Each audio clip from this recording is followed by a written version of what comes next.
नमस्कार. कुकिंग मराठी तडका या यूट्यूब चॅनलमध्ये आपल्या सर्वांचे परत एकदा खूप खूप स्वागत आहे. आज आपण साबुदाण्याची एकदम मोकळी अशी खिचडी बनवणार आहे. तर त्यासाठी मी 1 वाटी साबुदाणा रात्री भिजत घालून पाणी काढून घेतलं होतं निथरून. तर बघा किती एकदम छान असा फुलून आलेला आहे.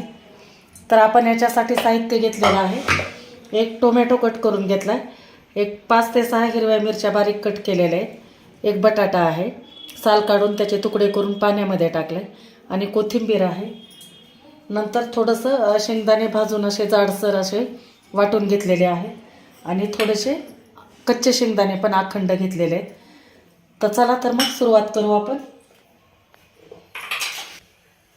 तर कढई गरम करायला ठेवली आहे, तेल टाकून घेतले. त्याच्यामध्ये 1.5 चमचा तेल आहे. जास्त तेलाचा वापर करायचा नाही आपल्याला. तेल छान गरम झाल्यानंतर आपल्याला याच्यामध्ये जिरे टाकायचे आहेत, अर्धा चमचा.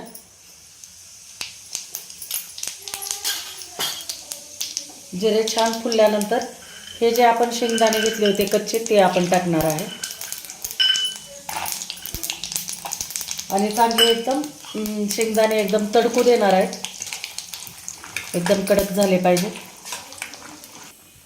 तर हे अशा प्रकारे आपण छान असं तळून घेतलेले आहेत शेंगदाणे आणि वाटीत काढून घेतलेत. तर आता ह्या राहिलेल्या तेलामध्ये आपण हिरवी मिरची टाकणार आहे.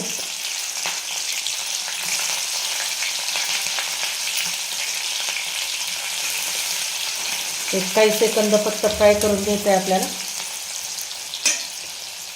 आणि याच्यानंतर बटाटा टाकणार आहे, कारण बटाट्याला वेळ लागतो, त्याच्यामुळे बटाटा अगोदर टाकून घ्यायचा आहे.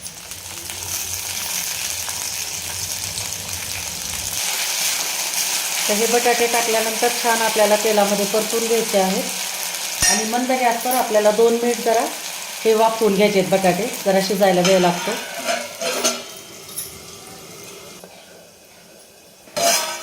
तर 2 मिनिट झालेला आहे.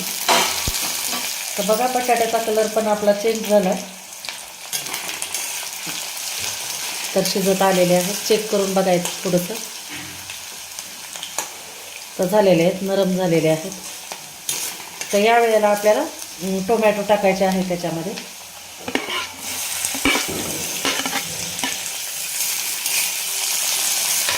याला पण चांगलं परत 2 मिनिट आणखी थोडंसं शिजू द्यायचं आहे.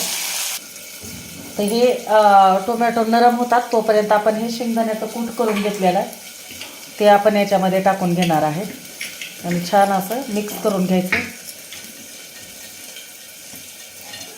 कारण शेंगदाण्याचं कूट जर बारीक केलं तर नंतर साबुदाणा एकदम चिकट होतो शेंगदाण्याच्या पिठामुळे, त्याच्यामुळे असं जाडसरच ठेवायचं आपल्याला.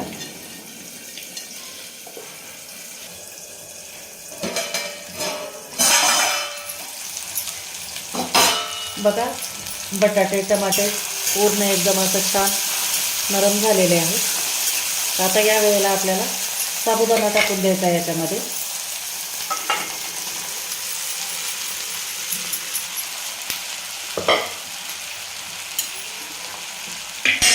आणि थोडंसं आपण कलरसाठी लाल तिखट टाकणार आहे, एक अर्ध्या चमच्यापेक्षा पण कमी.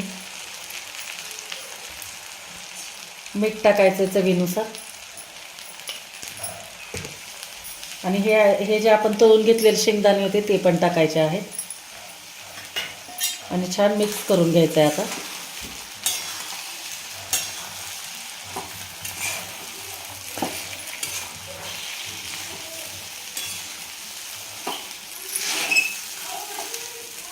तर हे आता असं पूर्ण मिक्स करून घेतल्यानंतर आपल्याला 5 मिनिट कमी गॅसवर झाकून ठेवायचं आहे.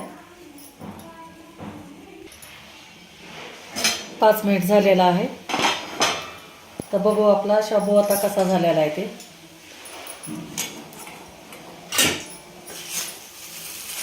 तर छान एकदम मोकळा झालेला आहे, आणि मस्त शिजून पण तयार झाला आहे. आता या वेळेला आपल्याला याच्यावर थोडीशी कोथिंबीर टाकायची आहे.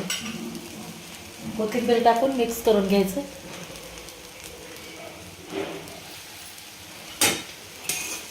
आणि तुम्हाला एका प्लेटमध्ये सर्व करून दाखवते.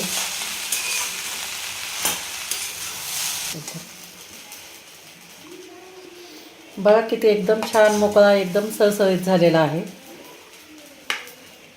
अशा पद्धतीनं तुम्ही नक्की करून बघा. याला एक फक्त लक्षात ठेवायचं की शेंगदाणे थोडेसे जाडसर वाटायचे म्हणजे चिकट होत नाही. तर हे अशा प्रकारे आपलं साबुदाण्याची मोकळी एकदम खिचडी तयार झालेली आहे. तर मैत्रिणींनो, कशी वाटली तुम्हाला माझी रेसिपी नक्की मला कमेंट करून सांगा. आणि व्हिडिओ जर आवडला असेल तर लाईक करा, शेअर करा आणि चॅनलला नवीन असाल तर सबस्क्राईब करा. थँक्यू.